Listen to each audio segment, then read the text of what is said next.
Hello, welcome to The Healthy You, a conversation with Dr. J. I'm Dr. Jones, a board-certified family physician that practices functional medicine and veganism, trying to help our communities live healthier, longer lives. Today, I have a guest that I'm just so impressed by everything about my guest today. And I would like to introduce Bruce Allen. He is best known for collaborations with the dynamic duo Allen and Allen. He is the piano of the Bruce Allen, of the Allen and Alan Wiggins was the saxophonist. He has impressive accolades of a two-time winner of the Stellar Award, Wayman Tisdale Jazz Award, inductee into the Missouri Gospel Hall of Fame in 2025. He's performed at Carnegie Hall, NBC Today Show, worked with Yolanda Adams, Donnie McClurkin, Kurt Whalum, Richard Smallwood, Boney James, Melba Moore, and many more. I am so happy to have him here today. Welcome. Thank you. I'm glad to be here. Awesome. So as you all know, I talk about and have conversations about medical problems and things that happen. And he's going to tell us today about your journey. So tell me about, when were you diagnosed with high blood pressure? Excuse me. I was diagnosed with high blood pressure in about 2005, 4 or 5, somewhere along that when the doctor told me I had high blood pressure, and at first, I was pushing back, and high blood pressure runs in my family. Okay. My dad and mother. So I fought it for a while, but then I wouldn't take the medicine. I told them I wasn't going to take it, but then I finally succumbed. Broke down and took the medicine. Did you make any diet changes at that time? Probably not right at that time, but I did make some diet changes, and I started cutting back on sugar, sodas, watched how much cheese I ate because of a cheese lover. So I did start making those changes. Okay. And were you watching your salt? Yeah, my salt was probably one of the last changes, because you know how Black people are. We feel that we hadn't eaten if we didn't have salt. But then it's crazy how this happened, how that turned around, because now, I don't have to have much salt. I tell my wife, just put a little salt. Yeah. So, and you worked out, or you didn't work out? Yeah, I worked out. I've been a member of a gym since 2000. Oh, great. And so, working out was something that I looked forward to, So I worked out, and I was on a pretty good regimen, 3 to 4 days a week. I'd be at the gym, and I was younger and a little stronger, a little bigger then, and we used to be going at it in the gym, Okay. Yeah. Were you ever considered obese? Probably not, because you worked out, correct? Well, the doctors said I was obese, but I don't know what they were looking at, because I was 265. And how tall are you? I'm 6'5", Okay. 6 and 265, lift weights, had a pretty nice build. So I don't know, but doctor was saying, you need to lose some weight. Were you ever diagnosed with having diabetes or elevated cholesterol also? Kidney problems? Well, when he told me about the high blood pressure, he said, your cholesterol is high also. But I never had diabetes. Oh, good. Now he was saying at one point that I was borderline diabetic. Yeah. Okay. Yeah, but I never crossed that line. Okay. I always stayed. So we're going to reiterate, because this is a very similar story for a lot of our people. You get diagnosed with high blood pressure. It is a lifestyle change, and you also get diagnosed with high blood pressure, with high cholesterol, and pre-diabetic. These things tend to run together because they are all vascular diseases, and our body doesn't exist with one thing being wrong. One thing elevated affects everything, because our heart system is a circle, and one part of it, which is the heart, all your vessels and arteries connect. And so if you affect one side, or one side is elevated, it will go out and mess with your kidneys, your thinking, and a whole lot of other things, and hormones. So now we're going to talk about Mr. Allen's journey. So bring us up to 2005 and what happened. Well, 2005, I went to my primary doctor, and 2004, when you first start feeling the symptoms. The stroke symptoms? The stroke symptoms. That was in 2007. Oh, okay. Yeah. Okay. That was in 2007. So am I skipping, or should we go to 2005 or? No, we should start at 2007. Okay, let's start at 2007. Yes. So in 2007, I got up on a Tuesday morning. I'll never forget, because I had Bible study. I had a noonday Bible study. I was pastoring then the church fellowship on Lim Turner Road. We had just bought the old Scotty's building on Lim Turner, and we, transformed that church, that building into a church. Okay. It was 25,000 square feet. I thought we did a pretty good job. So I got up one Tuesday morning, getting ready for noonday Bible study.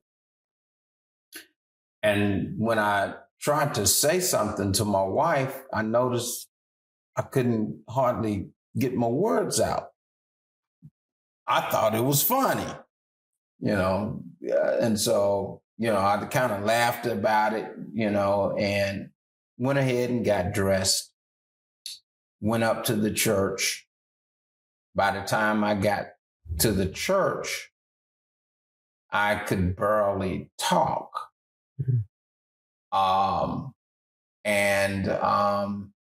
So I couldn't have Bible study. So I went to the fire station down the street, get my vitals checked. They checked my vitals. They said, you're good.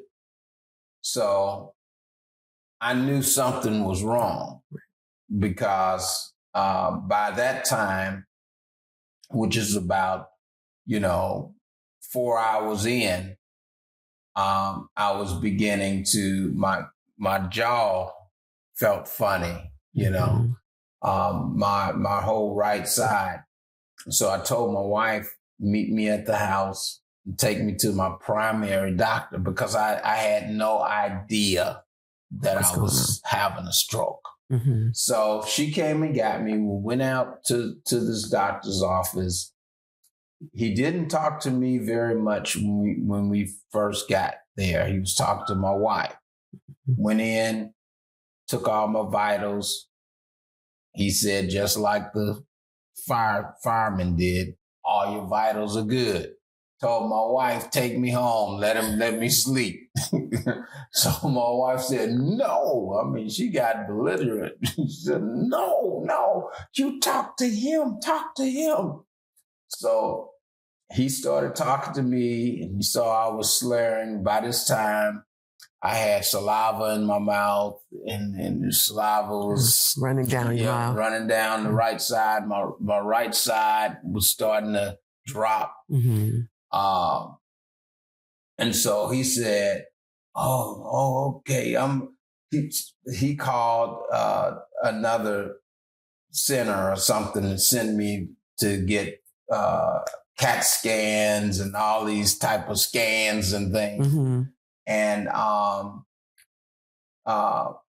if I would have known that I was having a stroke, and if I knew what I know now, I would have went directly to the emergency room.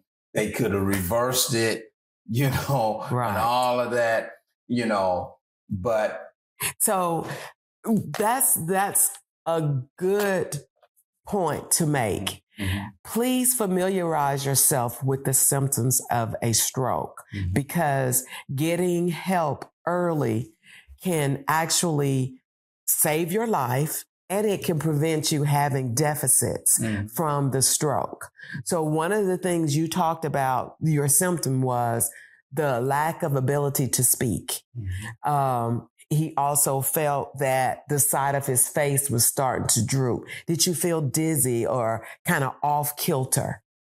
I felt kind of off kilter, but I didn't really feel dizzy. Okay. I just felt like I wasn't myself. Okay. Yeah. And what about your limbs? Did you feel like they were tingling? Did you feel like you take a reach and you couldn't control your hands, or were you stumbling? Well, that started later. Yeah, as the day progressed, okay. I started feeling a tingling, feeling like my arm was heavy.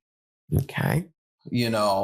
And my leg, was heavy, and that was, later on in the day, but that window of opportunity had passed then. Right. And that's why I was so upset with the doctor.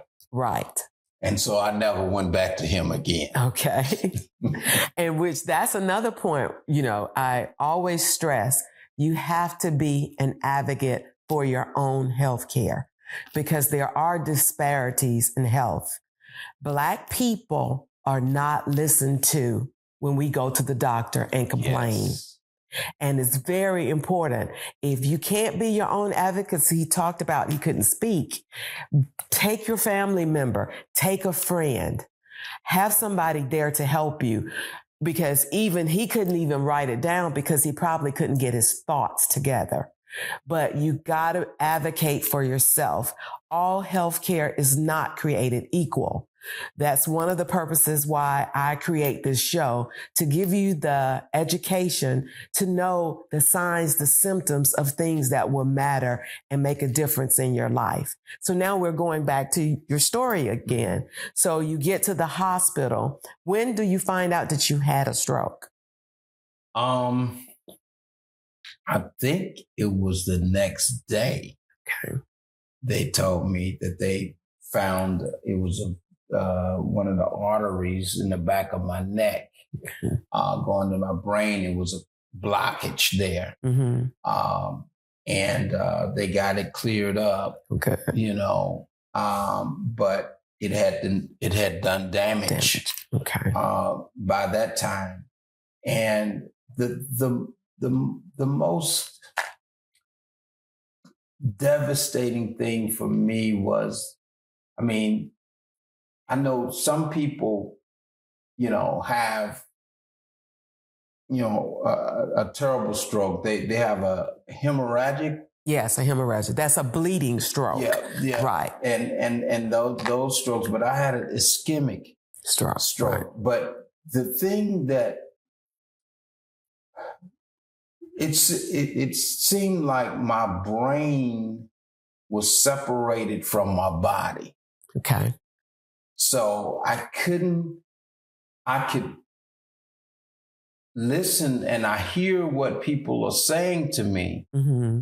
But when it came time for me to respond, something totally off the wall would come out of my mouth. Yes. I mean, and I couldn't control it. Right. It was like, and that was so frustrating. Mm-hmm. Let's just say, for an example, somebody may say, well, what is your name? I may say something about my mother. Right. Or right. something. Right. And it's just, and it's uncontrollable. It's uncontrollable. And so that was happening. And then, I went through about 2 weeks of going to different doctors and different things. So I decided that I wanted to, because I'm a pianist. Right. So I went to the piano. I went to my piano just to give my mind, solace. Mm-hmm. And when I sat down, my left hand was fine, mm-hmm. but my right hand, it was not following your brain to play. It was not following my brain, and that was so.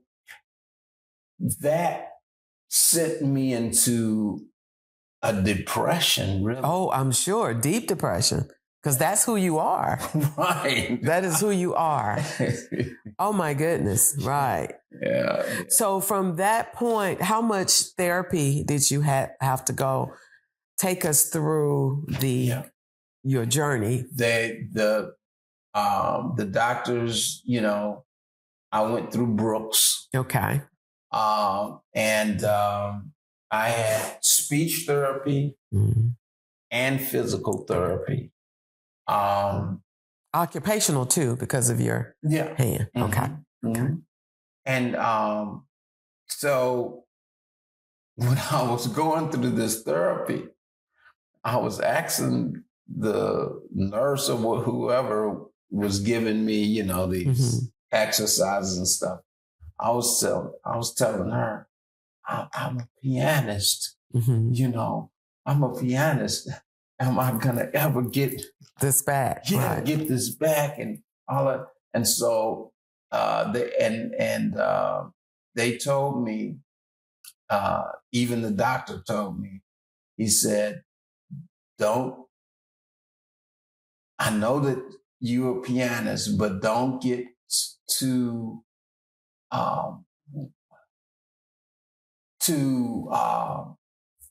expecting to get back to where you were. Wow. That's what he told. Wow. Don't expect to get back to where he said you'll probably get some of it back. But you're probably not gonna be who you were, piano player that you were.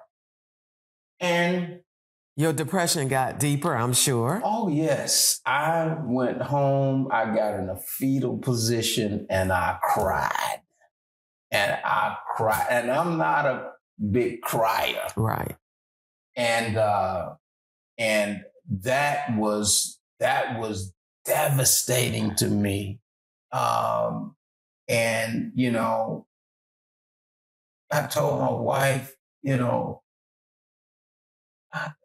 why did this happen? And then I started getting mad with God. I started saying, God, why you let this happen to me? Why? Why I'm going through all of, I'm trying to do your work and you let this happen to me. And I'm just going through. Then my church, I had just been consecrated a bishop. Oh, wow. And so. And you weren't able to preach at this point. No. Because your brain was not connecting. Yeah. Our presiding bishop had assigned pastors to help come in town. Okay. And so, and I had, capable ministers and, and elders at my church. But as this thing progressed, got into months, and the depression was just horrendous. And, two of my main elders in my church, they left. Oh. And when they left, I lost some people that went with them. Right. So I said, I gotta come back. I gotta preach. I gotta preach. Right. So let's stop there because we're going to talk about what was your focus to get you back and to go beyond the limitations the medical field set on you. So let's reiterate about strokes. He mentioned there are several types of stroke. One is hemorrhagic. That's where a blood vessel bursts and you bleed. And that's a hemorrhagic stroke. Those are the strokes. Well, we'll talk about it in a minute. So the other type of stroke is ischemic stroke. And that's where there's a blood clot that goes in a vessel. Imagine your finger like a vessel. And let's say a water hose.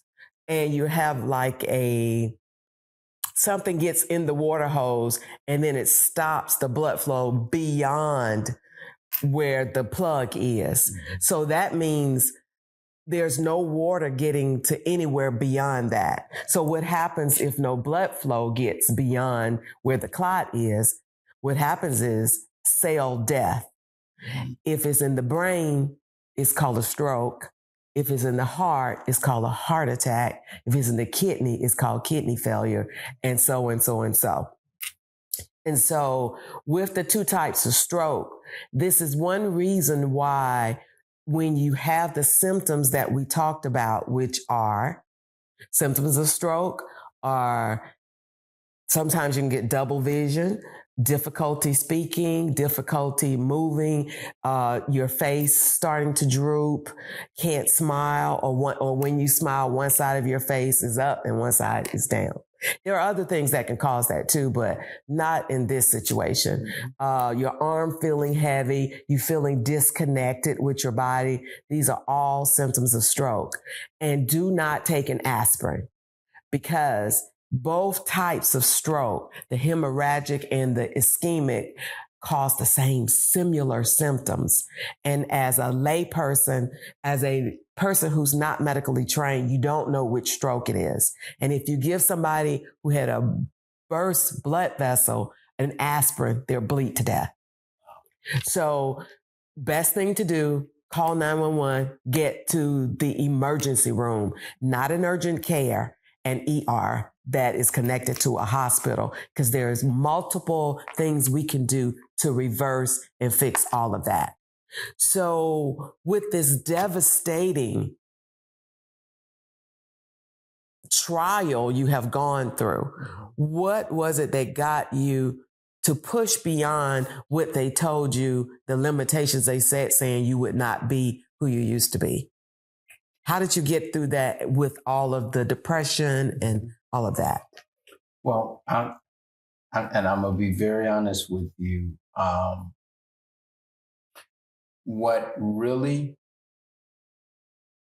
made me push beyond was about a year after I had the stroke, and I'm, I'm a Christian, so I was praying. Right. So, this musician friend of mine, Mm-hmm. he was doing a CD, an album, Mm-hmm. and he wanted me to play on it, Wow. And so I told him, I said, I can't play like I used to play. Mm-hmm. And he was, oh man, doc, come on, man, come on, play on this thing. So I was, doing the best that I could. Mm-hmm. And, we finally got through the recording. And he knew that wasn't the same person that was pre-stroke. Right. He went and got somebody else to do the part without telling me. Oh, wow. And I happened to see it online. And so I went online mm-hmm. and pulled the song up. And I said, that ain't me. That ain't me. That hurt me so bad. And I called the guy. Mm-hmm. And I told him, I said, I would have been hurt, but I would have been less hurt if you would have called me and said, hey, Bruce, man, it just, I understand what you were trying to tell him from the beginning. Right. I understand it. So that was the point that made me say, I'm going to practice, pray, do whatever I need to do to get myself back to where I was. So that was the thing. That was the turning point. The turning point. Okay. Mm-hmm. So I was praying, asking God why God wasn't saying nothing for about a year and a half. He ain't not saying nothing. I heard this in my spirit. Folk that don't believe it, good. But for me. Yeah, and for me. I heard God say in my spirit, it was an inner voice, said, Bruce, if you trust me, I can do more with what you have left than what you had before. Wow. That's when I heard that. And so I had ambivalent feelings because on one side, I was happy. God finally said something. On the other side, I looked at where I was and what I could do. And it wasn't nothing, in comparison. So I really started. I started practicing. So you started trusting. Yeah, I started trusting God. You started trusting God. Yeah, I told God, I said, I'm going to take you at your word. Yes. I'm going to trust you. And that started my 12-year journey. From 2007 to 2019. That was a period of 12 years. And 12 years is a number of government with God and all of this. I could go into all of that, but I'm not. So,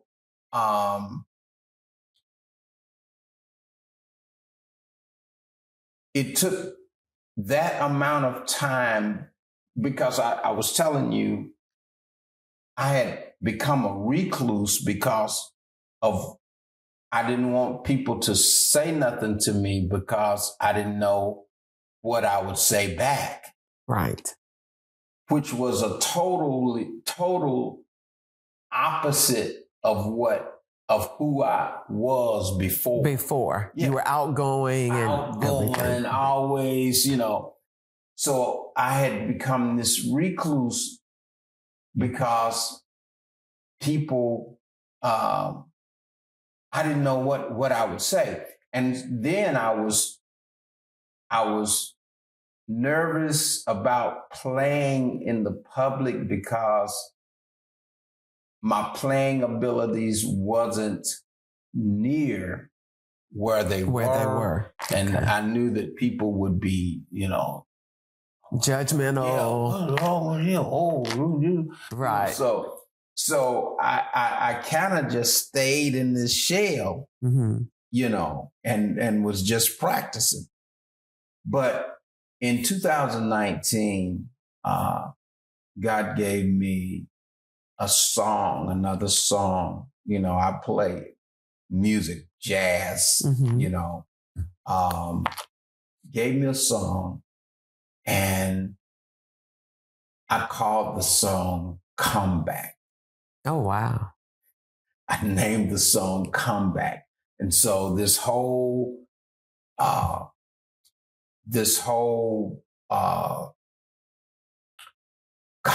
comeback thing is all plays into that word come back and bringing you back. Yeah, right. Yeah. So now back and exceeding. Now I have no problem playing in public, playing because it's different. The way that I play now is different. I don't have the same total separation of hands and stuff like that. It's just some things that I could do before stroke that I can't do post stroke. But God has given me ways to compensate for all of that. Compensate for all of that. Awesome. So I am truly grateful. And I told God that no matter where I played and no matter what the audience was, whether I was playing to a secular crowd or a Christian crowd, I was going to always give him the glory for bringing me back. Awesome. That is a fabulous story because it tells about how we all get trials, and we may be at a certain level where we think everything is wonderful, and then something happens and we can overcome. God will speak to us if we pray, and we can come back. If you're an advocate for yourself, even in being an advocate because the doctor told him he would not return to being a pianist. He didn't believe it. He had faith. People that have a basis in faith can exceed and go beyond expectations of other people's limitations. And he understood that was not his limitation. And I thank you so much for sharing your story. Is there anything left you would like to tell the people that are watching about your journey? Well, I would just like to say to, men and women that, get yourself checked. So many times men especially have so many reservations about going to the doctor. Right. And not going to the doctor is not going to make everything all right, because whatever is wrong with you, it's growing,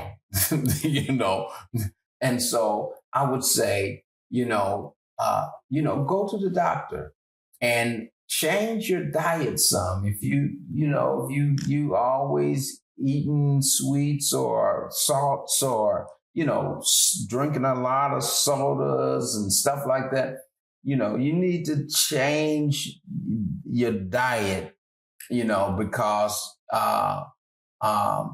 when that thing catches up with you, it ain't, it's not easy letting go. And I am fortunate. Yes. I'm fortunate. I'm one of the fortunate people to have, come out of this as well as I have. So that's what I would say. Please, watch your diet, go to the doctor, get checked. And like Dr. Jones said, if your doctor isn't an advocate for you, you leave that doctor and go find you somebody that's going, listen to you and take care of you. That's right. Yes. So once again, we've talked about trials, tribulations. We've talked about the symptoms of stroke and the importance of having a faith, the importance of paying attention, being an advocate for yourself, having family members or friends to be an advocate in case you're too sick to be an advocate. We've talked about the different types of stroke and how you don't give an aspirin and when to go to the doctor and not the urgent care. Urgent care is only for coughs and colds. If you're about to die or you think you're about to die, or if you even have high blood pressure, diabetes, high cholesterol, you're overweight, and you're over the age of 40, you need to go to the emergency room if you're having some issues. Dr. Jones, Ask Dr. J, thanks for tuning in to this story, The Healthy You, a conversation with Dr. Jones. We're going to play this song for you all. It's called A Walk Around the Block, and see what you think of it. A walk around the block.